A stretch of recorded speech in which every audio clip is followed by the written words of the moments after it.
Cette information fait le tour de l'Afrique et du monde depuis hier. Donc, le retrait définitif des autorisations d'établissement et d'exploitation des RFI et de France 24 au Mali. C'est une décision qui a été prise par la haute, qui est donc prise par la haute autorité en matière de communication du côté du Mali.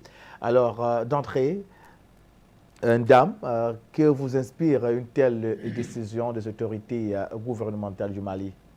Voilà, cette décision s'inscrit dans une continuité, dans la continuité de l'attitude qu'adopte désormais les autorités maliennes sur la bannière, bien entendu, de son président, notamment le président Assimi Goïta.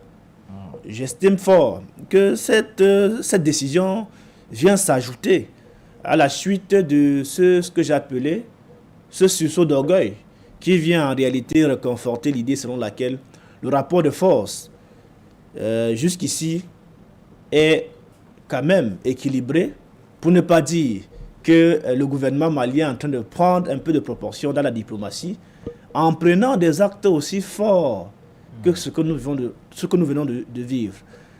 Je rappelle que cela s'inscrit dans une suite logique où il y avait déjà une décision prise par le gouvernement malien de ne plus autoriser que France 24 et RFI. Il y a cela quelques semaines, on parlait de suspension. C'était une suspension et la suspension, on quitte la suspension au retrait définitif. Ça veut dire que la décision est évolutive. Si la décision est évolutive, cela démontre à suffisance que en réalité, le gouvernement malien reste plus que jamais déterminé et focus quant à leur capacité à rétablir ce rapport de force et démontrer qu'en réalité, ils sont les véritables maîtres de leur destin.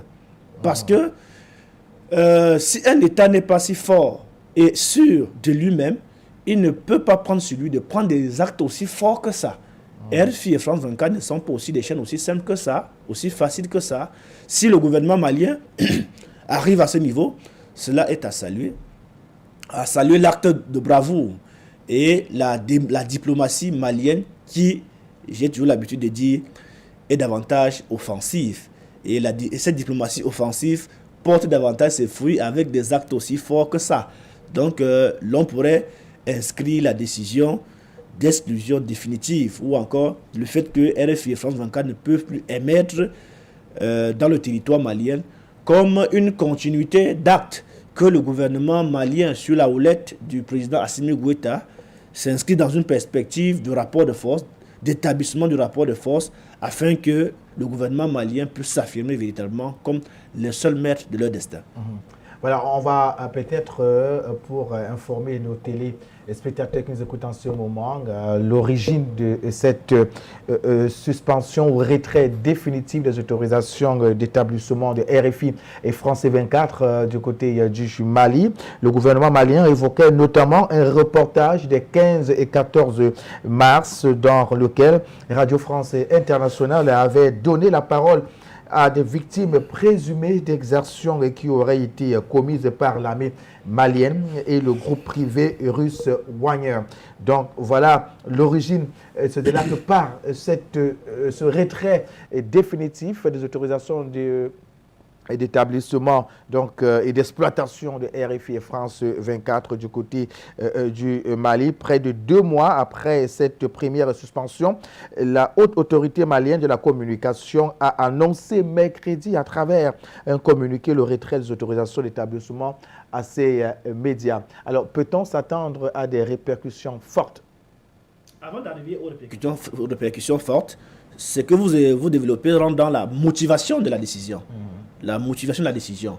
Et cela est tout simplement une guerre de construction, de communication, une guerre de communication qui s'opère entre ces deux grands États.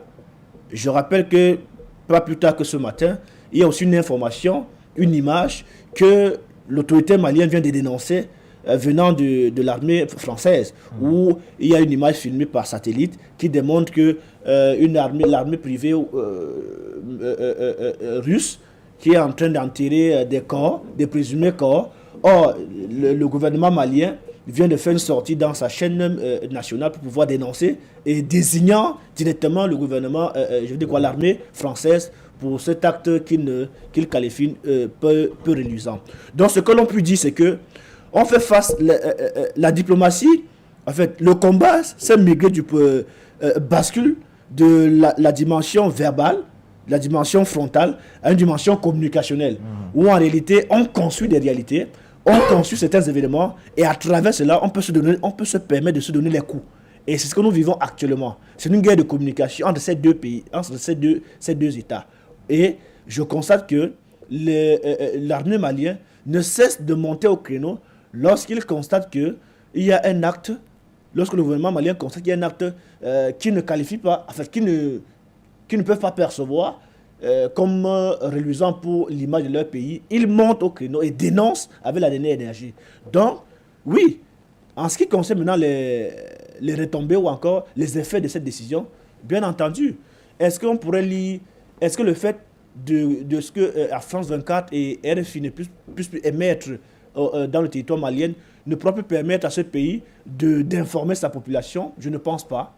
Est-ce que la communication vers l'extérieur, France 24 et RFI sont les seules chaînes médiatiques avec lesquelles le peuple malien pourrait s'informer du reste du monde? Je ne pense pas. Il y a une concurrence évidente sur la scène nationale, sur la scène internationale, avec des chaînes internationales qui renseignent davantage sur ce qui se passe tant du point de vue de l'intérieur que de l'extérieur. Quand je parle de l'intérieur, ça veut dire de l'intérieur du continent africain et au-delà du continent africain. Donc, l'impact, oui, ils vont partir peut-être parce qu'il y avait certains Maliens qui étaient recrutés dans ces entreprises. Mais maintenant, à quelle proportion? La question, c'est à quelle proportion? Mais du point de vue de l'impact négatif, l'impact ne sera pas forcément négatif que ça.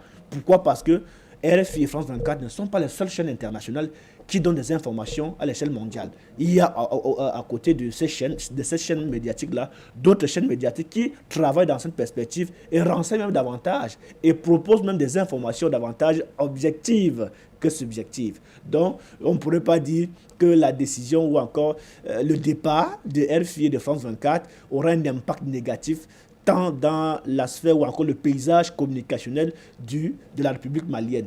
Fort heureusement, on constate qu'il y a l'émanation, l'existence de plusieurs médias qui peuvent permettre au gouvernement malien, aux populations maliennes de se renseigner de la suite du monde, de comment est-ce que le monde se porte. Il y a des chaînes médiatiques internationales qui existent. Donc, pour ma part, j'estime que la conséquence n'est pas si gravissime que ça. Si oui, la conséquence peut être perceptible au niveau où on était, habitué déjà avec cette chaîne qui émettait déjà à l'intérieur du pays.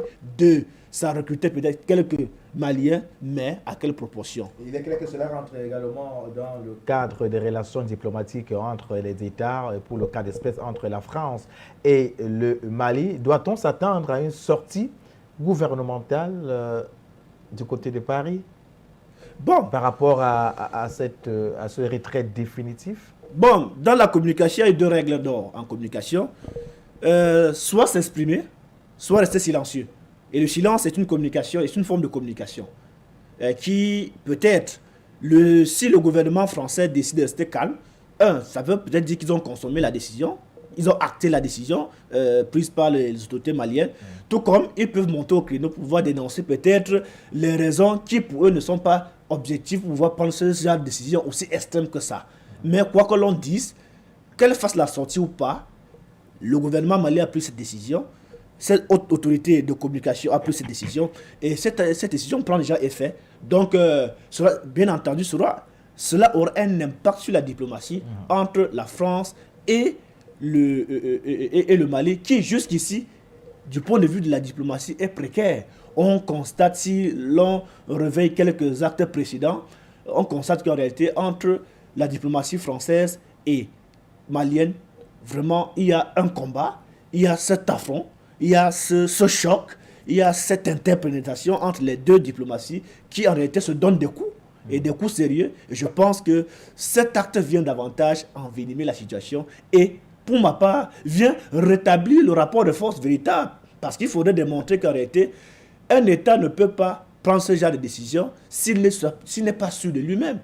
Et je pense que cet acte, de façon implicite, démontre à suffisance que le gouvernement malien est droit dans ses bottes, est un État souverain, prend des décisions qu'il estime justes pour la bonne marche de son pays. Et cela démontre à suffisance que la diplomatie malienne est plus que jamais offensive, active et décisive. On va signaler ici que la réaction des responsables de Radio France Internationale ne s'est pas fait attendre. Il parle ici d'une décision, il condamne cette décision pour Paris. C'est une violation de la liberté d'expression. Je peux vous rétorquer rapidement. Si la France, si l'autorité française parle de liberté d'expression, violation de liberté d'expression, que dire de RTI France, qui a été fermée, qui est une chaîne russe qui émet en France, qui a été fermée? Ça veut dire qu'en réalité, cette position est à géométrie variable. Maintenant, est-ce que la France aujourd'hui est une nation crédible pour nous démontrer la question de la liberté d'expression? Puisqu'en réalité, la chaîne RTI a été fermée en France. On ne permet plus à cette chaîne d'émettre véritablement, à donner des informations qui peuvent permettre à ce qu'on puisse avoir des sons, je dis quoi, des avis différents par rapport à ce qui se passe au niveau de l'Ukraine, entre la crise, au niveau de ce qui se passe en Ukraine. On a bien constaté à Mondovision que l'autorité française a demandé à RTI de mettre un certain nombre d'informations. Si la France aujourd'hui, ou encore par le biais de RFI, se permet de dire que parlerait d'une violation des libertés d'expression, je pense qu'en réalité, ça renvoie un peu à la rigolade. Pourquoi? Parce que c'était comme s'ils avaient une mémoire très courte. Oui. Donc, alors, cet acte malien, peut-on analyser cela comme un acte de bravoure? Est-ce là l'expression d'une indépendance? Oui, il faudrait lire cela dans une perspective purement politique. Parce que l'acte que vient de prendre l'autorité, la haute autorité de communication, sur la bannière bien entendu des autorités maliennes, s'inscrit dans une perspective de ce qu'on appelle en politique un acte symbolique fort en politique. C'est un coup positif en politique, c'est un acte fort en politique qui vient attirer l'attention sur les potentiels adversaires de ce pays, qu'en réalité les choses ne sont plus comme si c'était avant.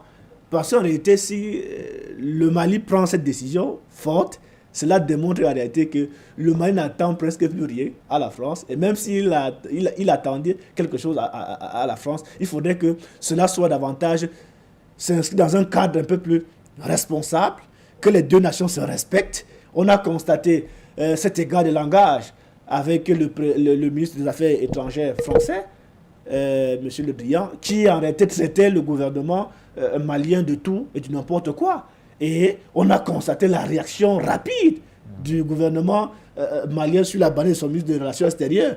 Et cela démontre à suffisance qu'en réalité, que jusqu'aujourd'hui et maintenant, le Mali devient un État sérieux et debout qui fait tête à la République française. Ça, ce n'est plus à cacher. Alors, le Mali parlait-il à d'autres pays africains? Mais bien sûr, implicitement. Implicitement, c'est une façon de parler implicitement que, en réalité, si on parvient à faire ceci, vous aussi, vous pouvez le faire. Et c'est maintenant aux autres pays africains de capitaliser, de surfer sur cette fenêtre d'opportunité qui s'offre à ces pays africains, de bien vouloir se saisir de la situation pour en réalité rompre un certain nombre de pratiques qui en réalité n'augurent pas un lendemain meilleur pour l'émancipation et le développement de l'Afrique. Je crois que l'acte, le niveau ou encore les actes que le Mali prend aujourd'hui s'inscrit dans une perspective de repositionnement et de requalification du rapport de force entre les pays du Nord et les pays du Sud, cas de la France et du Mali. Donc les pays africains, notamment les pays de l'Afrique noire francophone, devaient davantage se saisir de façon implicite pour que les actes du Mali puissent leur parler afin qu'ils puissent